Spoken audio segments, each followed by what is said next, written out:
Welcome back to our channel, everyone. Again, this is Omar with you from Borgi Motorsports, and today we have this 2016 BMW 320i xDrive.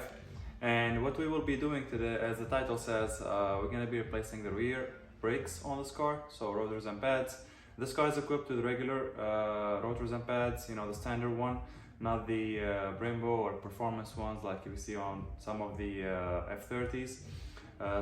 This process basically will be the same on any F30 from 2012 to 2018, and we got the parts from AutoZone. I'm gonna include the part number in the bottom of this video, so make sure to check it out. I got a good deal on the entire package, rotors, pads, and the brake hardware. So stay tuned, and I'm gonna get started.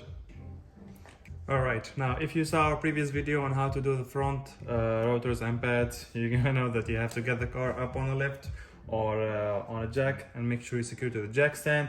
Next, we're gonna have five 17mm lug nuts that secure the wheel. So I'm gonna go ahead and get these off, and I'm gonna show you what we're gonna do next.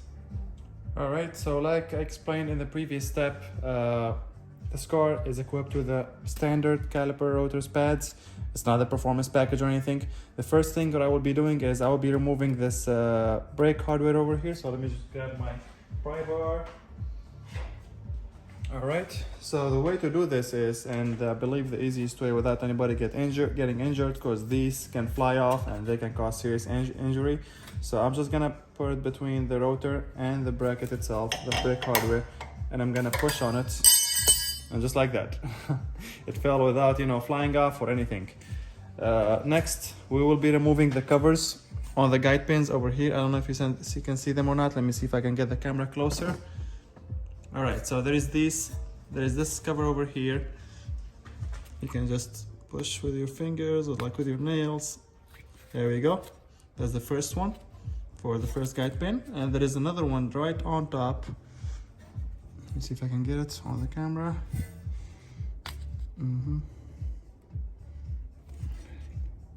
There we go. This one right here. All right, and that's the second one. And this will give us access to both guide pins, the one on the top and the one in the bottom, which is this one over here. And next, what we'll be doing is we will be removing the brake wear sensor. If you saw our previous video, we talked about the brake wear sensor. Basically, most of BMWs, if not all of them actually, from the year 2004, 2005, they have one in the front driver and one in the rear passenger. And these brake wear pad sensor, what they do is they measure the thickness of the pads, and this is basically what I'm talking about. This over here, let me see if I can get it on the camera. Here we go. This is what I'm talking about. This attaches to the pads against the rotor, and with time, as the pads wear out, that small bump over there on the sensor will start wearing out, and when it's completely gone, that's when you will get a text. That's when you get like an error or a message on your dashboard saying check your rear pads or check your front pads.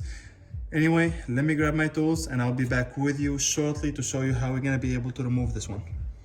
All right, so the first thing I'm gonna do, I'm gonna go ahead and clean the sensor a little bit to break if there's any rusts or like any corrosions or any debris, and just leave it there for a second. Next, I'm gonna grab my plier, my hose plier, and what I'm gonna do is there's like a metal bracket on the sides of the sensor. I'm gonna put my plier around it. I'm just gonna start wobbling it to take it off. Now in this scenario, we're not replacing this pad sensor, this brake wear pad sensor, because basically it's in a good shape. And the only reason why you're replacing the rotors and pads is because this car has been sitting for a long time, and the rotors on the other side are pretty seized. So the moment you hit the brake, the car starts shaking, the steering starts shaking. But if we are going to replace this brake wear pad sensor, I'm gonna grab the camera in my hand. I will show you where you can find the connector and how you can remove this in just a second.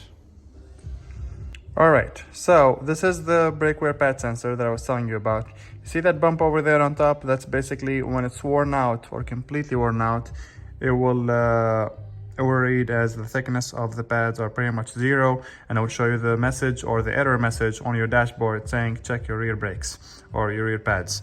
Now, if we're gonna remove this, in the scenario we're not, because like you see, it still does have that bump over there on top.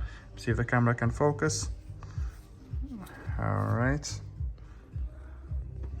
there we go. Oh, I think I got close. All right, so that's good enough. Now, the first thing we would do to remove this pad sensor is, it has this, there we go, the plastic holder over there, and then we're gonna follow the harness. It will go over here in this bracket. What to do to take it off is, let me see if I can get the light in. You just pull on it and it will come off, and then it's attached over there.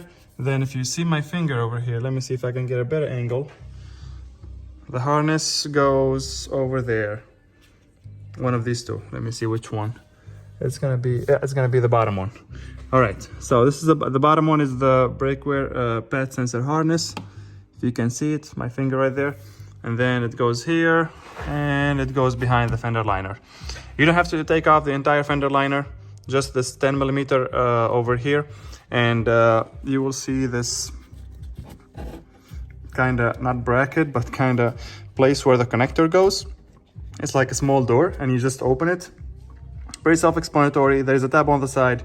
You press the tab and you open the door, and you take off the connector and you replace the entire harness. And that's in case if you're gonna replace the brake wear pad sensor. But let me see if I can get good focus on the sensor itself. There we go. Let's see. All right. So see how that still does have that bump on it, and that's why we're not replacing it. Okay, so that explains the brake wear pad sensor. So stay tuned. We're gonna go ahead and move on to the next step, which what we're gonna do is we're gonna open both guide pins, the one on the top over here, if you can see, the one we just took off the cover for, and the one in the bottom, which is on the side over here. And I believe those are two T50. I'm gonna go ahead and grab my tool and I will be with you in the next step. All right, so as it turns out, it is a T50. So I grabbed my socket and my ratchet, and again, that's where we just took, the guide pins are basically where those covers are that we just took off. I'm gonna go ahead and take them off, both of them. There's one on the bottom, and there is one on the top and one on the bottom. Let me see, I think the space for the bottom one is a little bit tight. Let me see if, yeah, we can fit it in.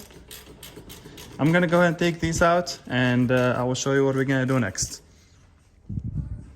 All right, so like I was just explaining, I took off the first guide pin. I didn't take it off this place, I just opened it all the way, and the one at the bottom as well. I don't know if your camera can get it or not, but that's the one over there. And like I said, they both are T50. Now what we're gonna do is, since we took off the guide pins, we took off the brake hardware, I'm gonna go ahead and just get the caliper off. Just have to use my pry bar. I might have to get in there a little bit more.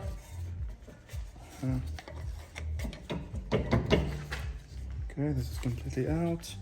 This one is completely out as well.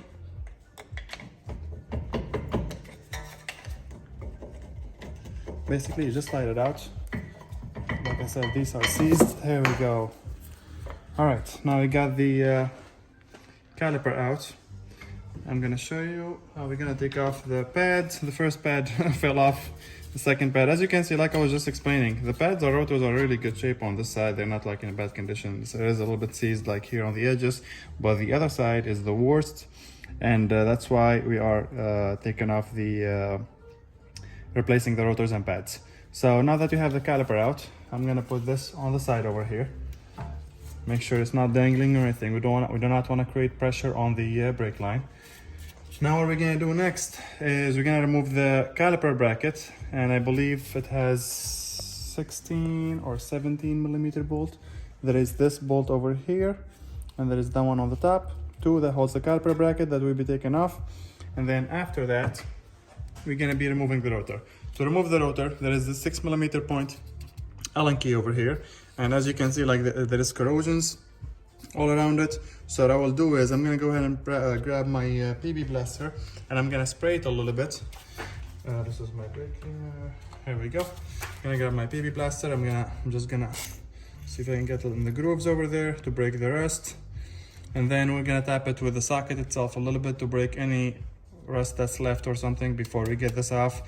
So stay tuned. I'm gonna grab the socket for the caliper bracket and I'll be taking this out. All right, so it was a 16mm bolt. Like I said, these are the two bolts, one over here that I have the socket on. I'm gonna go ahead and there we go. They are a little bit rusted, obviously. So I'm gonna go ahead and take these two out, get the caliper out, and then I'll show you what we're gonna do next. All right, so like I said, it is 6mm Allen key, and I have my socket over here. What I'm gonna do is I'm just gonna tap it. You don't have to go crazy. This is just a little bit to break any rust that's over there. And we're gonna try with our ratchet, see if we can get it off. Now, there we go. And I'm just gonna go ahead and open this. Now the rotor might be seized, like to the hub. So what I will do is, I'm gonna grab my hammer and I'm gonna tap it on the side here, opposite directions until the rust is broken and we can get the rotor off.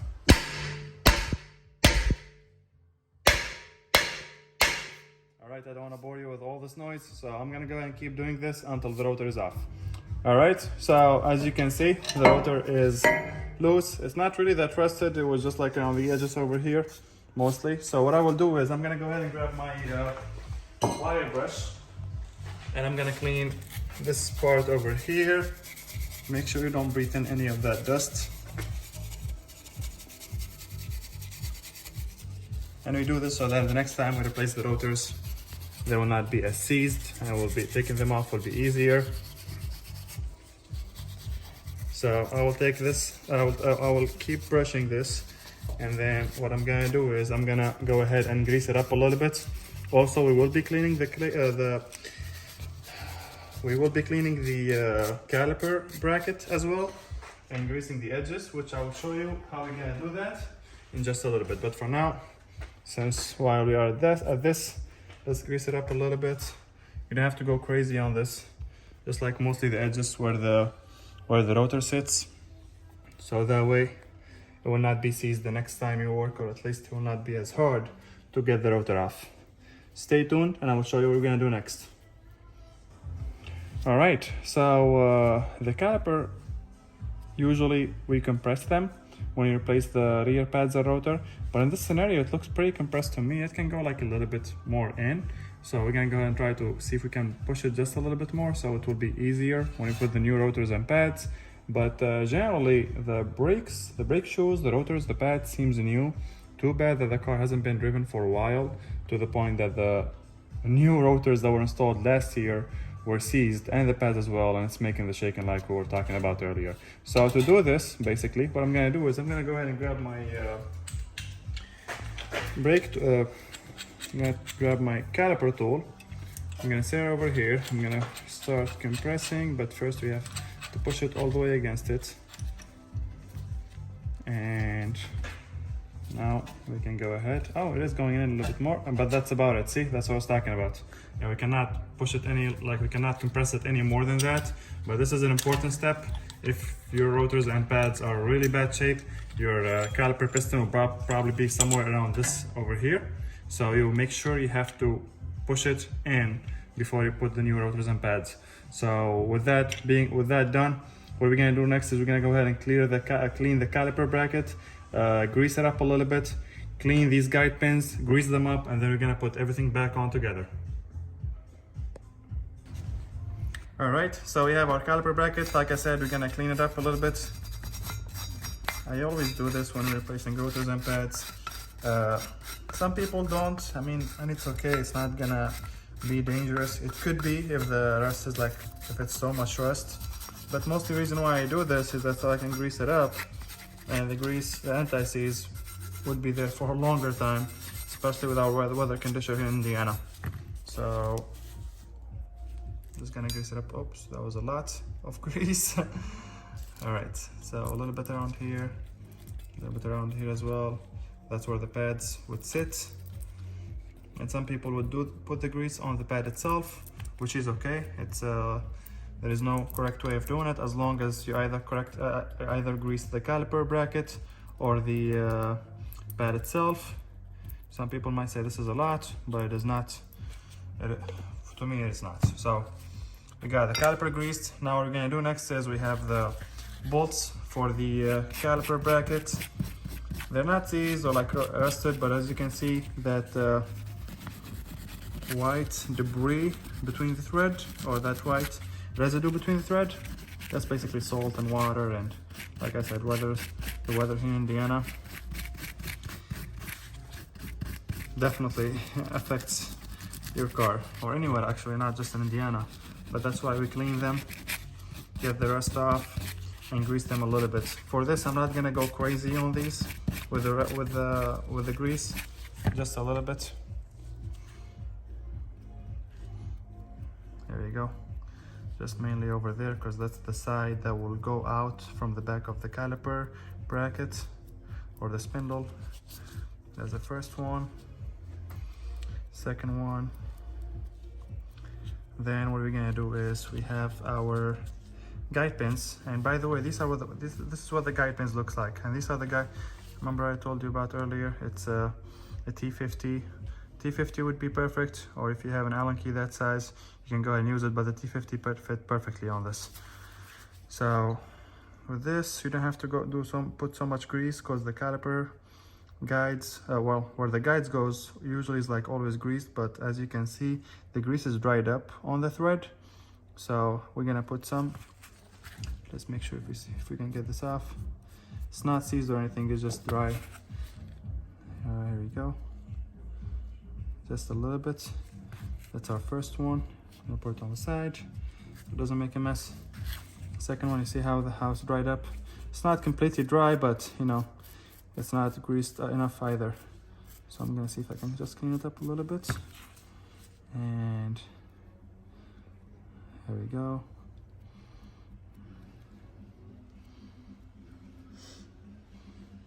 Perfect.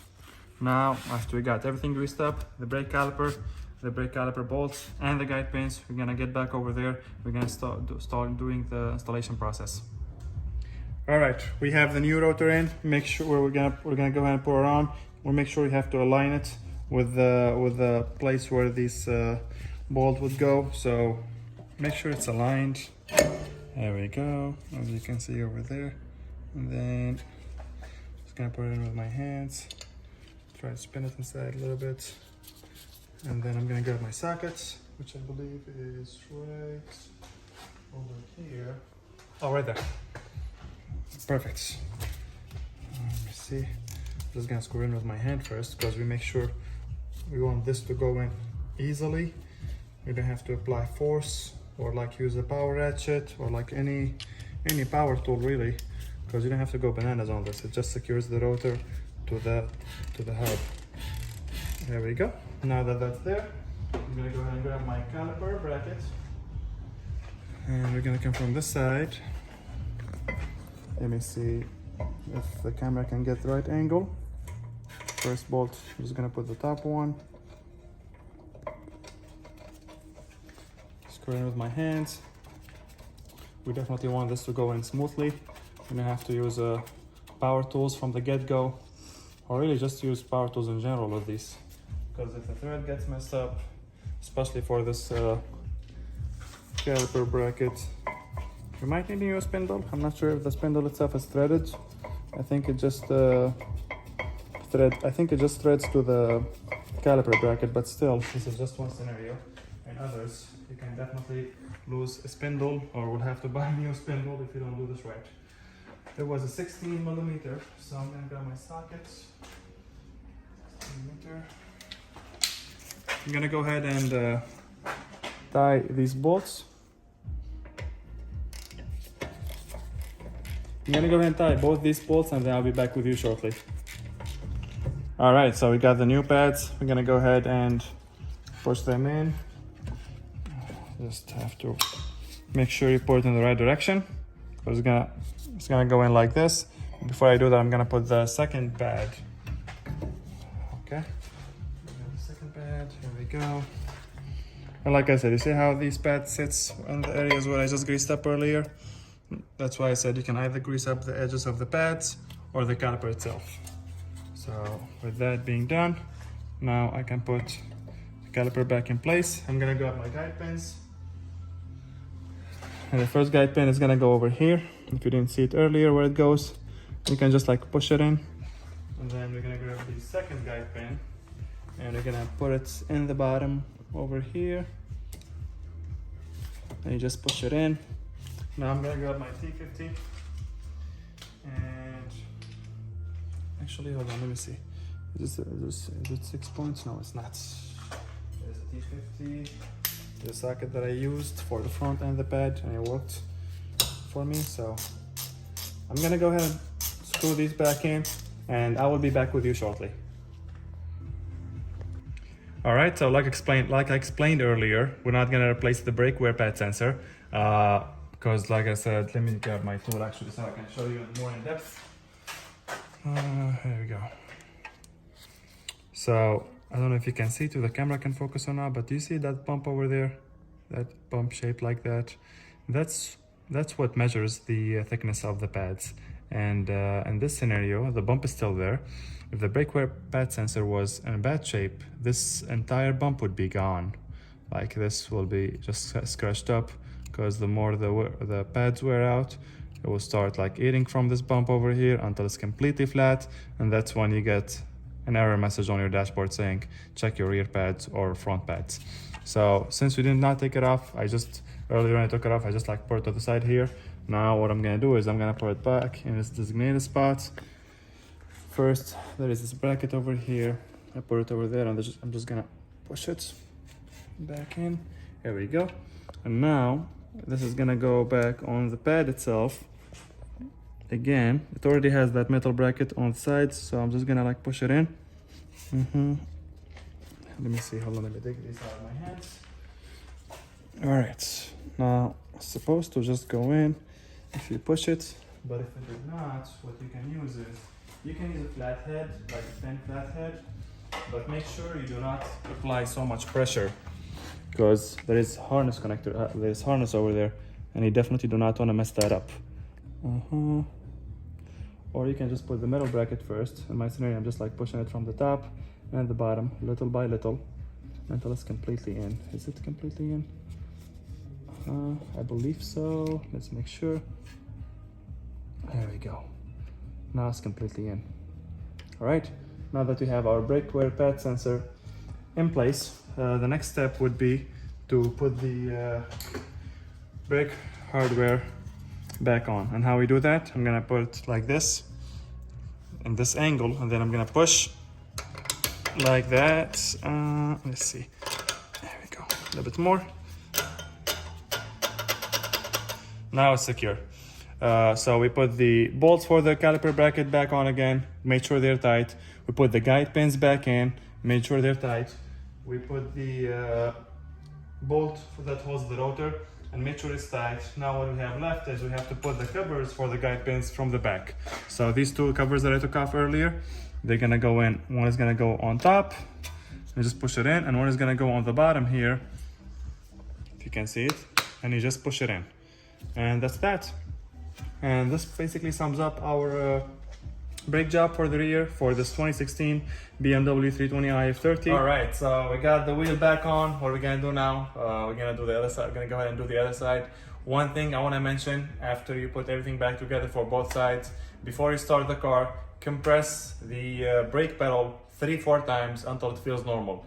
Reason why I say this is because we compressed the piston right now and released any pressure, so we definitely don't want to start the car and start driving right away, because there will be no pressure, but like no built up initial pressure in the master cylinder, which can cause an accident or anything if you're driving and there is no brakes, obviously. So thank you for watching our videos. If you have any questions or any inquiries, or if there is anything that you think we can do better, please leave it in the comment section below. Like and subscribe for more. Thank you.